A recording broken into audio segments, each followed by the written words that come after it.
Hi, welcome to ArkIntel. Masculinity is under fire. Everywhere you turn, it's labeled, criticized, and torn apart. The phrase toxic masculinity echoes through the social media, talk shows, and everyday conversations. But what if we are focusing on the wrong thing?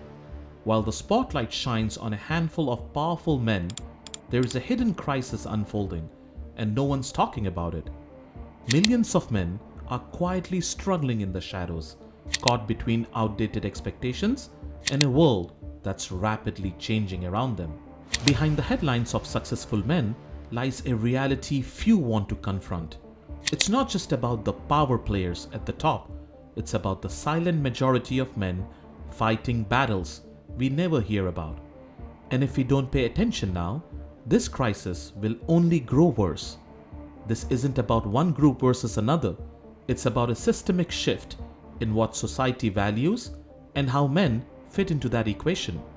The cracks are already visible, and without intervention, the consequences could become catastrophic, not just for men, but for everyone. The signs are clear. This is a crisis we can no longer afford to ignore.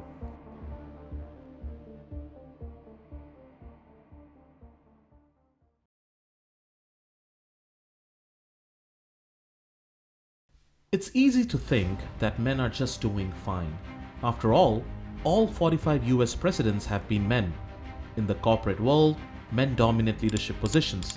At one point, there were actually more CEOs with a few common male names than the total number of female CEOs in the entire S&P 500.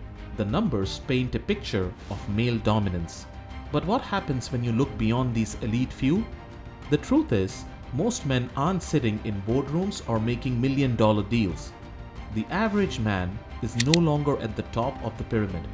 Instead, many are struggling, grappling with a world that no longer aligns with the expectations they were raised with. Society may still see men as having it all together, but when you peel back the layers, a very different reality emerges. This is not a matter of power, but rather one of identity and belonging. And this reality is one of confusion, loss of identity, and a growing sense of displacement.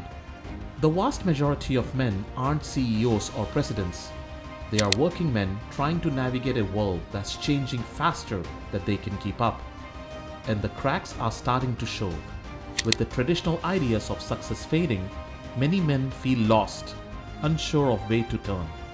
These men are not at the top of society. They are struggling to stay afloat. For decades, men found stability in industries like manufacturing, construction, and other hands-on jobs. These careers didn't require college degrees, but offered something far more valuable: security and identity. But since 1980, more than 7 million manufacturing jobs have disappeared in the US, and with them, the sense of purpose for millions of men.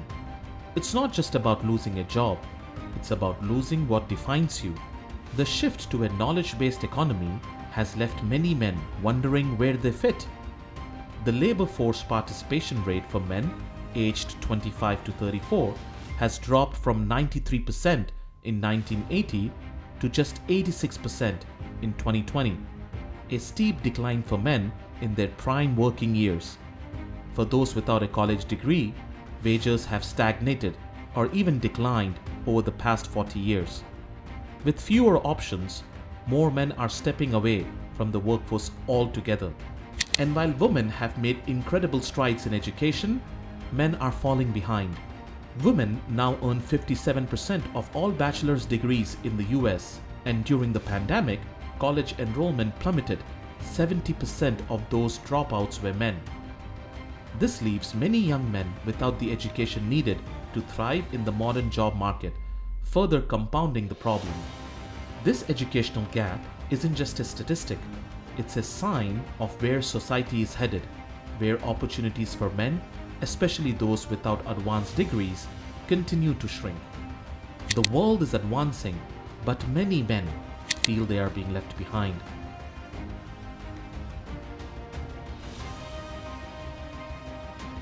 The instability men face at work spills over into their relationships. For decades, men were expected to be the primary breadwinners. Today, that's no longer the case. Nearly 50% of women now report earning as much, if not more, than their partners. This is a seismic shift from 15% who reported the same in 1980. While this is progress and it's great to see, it's left many men feeling unmoved, uncertain about where they fit in this new dynamic. It's not just about income either. Relationships themselves are changing. The number of young men who are single has skyrocketed. 63% of men under 30 report being single, compared to just 34% of women. Women are holding out for partners who meet higher standards, while men feel like they are falling short, unable to meet these new expectations. It's not just a dating problem. It's a signal of men struggling to find their place in a rapidly shifting social landscape. As men struggle to adapt, the tension in relationships grows, leading to increased isolation and emotional detachment. The expectations of men in relationships are evolving, and many are finding it harder to meet them. For those who can't find their footing in the real world, many have retreated to the digital realm. There is a growing group of young men known as NEETs, not in education, employment, or training. By 2020, about 11.5% of young men aged 16 to 24 in the US fell into this category. That's more than 1 million young men who are drifting, disconnected from society. Many of these men have turned to online forums such as incel groups or MGTOW, men going their own way communities. These spaces often amplify their frustration and isolation, creating echo chambers of anger and resentment. For others, video games have become a refuge. 70% of American men aged 18 to 29 play video games regularly, finding in the virtual world a sense of accomplishment and control that they can't seem to find in real life. But while these digital escapes provide temporary relief, they deepen the divide between these men and the world they have withdrawn from. This isolation grows, creating a vicious cycle that only pulls men further away from engaging in society. They aren't just retreating into virtual spaces, they are getting lost in them. But it doesn't have to be this way. The future of masculinity doesn't lie in outdated roles or toxic rhetoric. It's time to redefine what it means to be a man in today's world. True masculinity can still embody strength, leadership, and responsibility, but these traits shouldn't come at the expense of others. They should be used to build up, not tear down. Masculinity should be about balance. Traits like assertiveness and risk-taking are important, but only when channeled into positive, pro-social behavior. It's time to lead with empathy, take responsibility of our actions, and be strong enough to lift others as we move forward. This new vision of masculinity isn't about rejecting the past, but evolving it to meet the challenges of today's world. We need to reshape masculinity into something that uplifts both men and society as a whole.